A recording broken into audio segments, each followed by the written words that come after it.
Hello everybody, my name is James, hope you're doing well and welcome back to another video, and today we're going to be talking about more news on Aston Martin as well as potential talks between Max Verstappen and Mercedes. If you enjoyed the video, make sure to leave a like and subscribe for more Formula 1 content.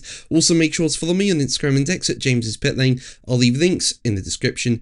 But let's jump straight into the video. So let's start with Verstappen, and well, he's had a horrible start to 2026, probably his worst start to a motorsport season. I mean, in Australia, the season opener, he crashed in qualifying, started the race in last, then in China, he didn't score any sprint points, and then in the Grand Prix, he retired early. Then he later competed at the Nürburgring, won that race quite comfortably, but then Verstappen and his crew got disqualified from the Nürburgring race. So yeah, a really bad start to 2026 for Verstappen, and then on top of that, he does not like the racing created by the new Formula 1 2026 rules. Now, one thing that's clear so far this season is that Verstappen is currently facing reliability issues with his Red Bull machinery, with him sitting 8th in the driver's standings with 8 points, while Mercedes has dominated the start of the season, with them winning both the Australian and Chinese Grand Prix.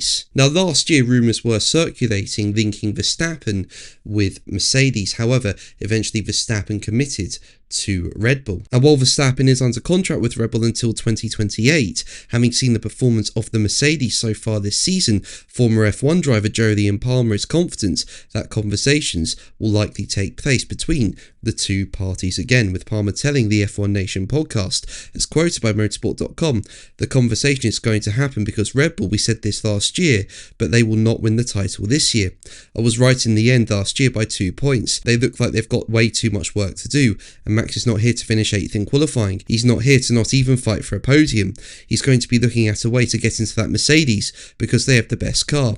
They will at the very least be in the mix for being champions for the next couple of years as well. And if you're Toto Wolff and you've got a chance to sign Max, you've got the threat of other teams closing in.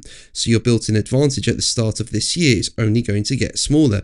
You can't ignore the fact that you've got Max Verstappen calling, and we saw already those conversations happen last year, and there was a bit of tension. It was Austria, where in the press conference, George Russell was like, well, hang on, why are we all talking that he'd replace me? I'm beating Kimi Antonelli all the time, so he should be worried. But let's move on to Aston Martin now. In recent days, it's been widely reported that Adrian Newey is set to step down from his team principal position at Aston Martin and focus on being a managing technical partner, with motorsport.com saying that it understands that Newey will step down in order to focus exclusively on technical matters, as Aston Martin has experienced a more than underwhelming start to the 2026 season.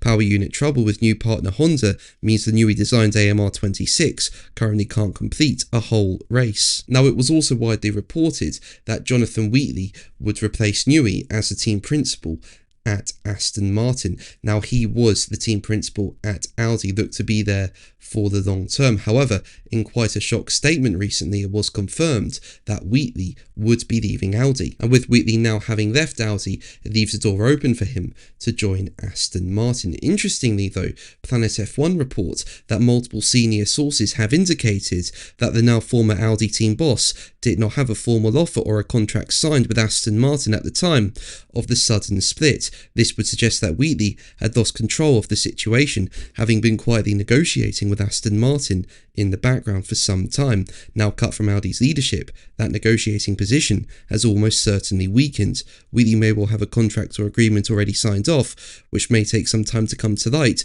depending on his gardening leave requirements from Audi. Sources with knowledge of the situation suggest Wheatley is likely facing at least 1 year of gardening leave, but this can be expedited to a significant extent. It all depends on the finances on offer and the strengths of the relationships between the negotiating parties. It could therefore be a case that Newey and Wheatley combining forces at Aston Martin is a done deal, but it won't be known about until closer to the end of his gardening leave period, however long that may be. Now, if Wheatley is to join Aston Martin, but his gardening leave from Audi is a year, that's bad news, I think, for Newey. I think he just wants to focus on technical matters at Aston Martin, try and sort things out behind the scenes. But if it is Wheatley to Aston Martin, but he's got to wait a year to join, could that mean Newey has to spend a year as the team principal? What do you think? Let me know in the comments below. But that's going to be the video from me today. Thank you ever so much for watching. Make sure to like and subscribe for more videos, and until the next one, take care. Bye.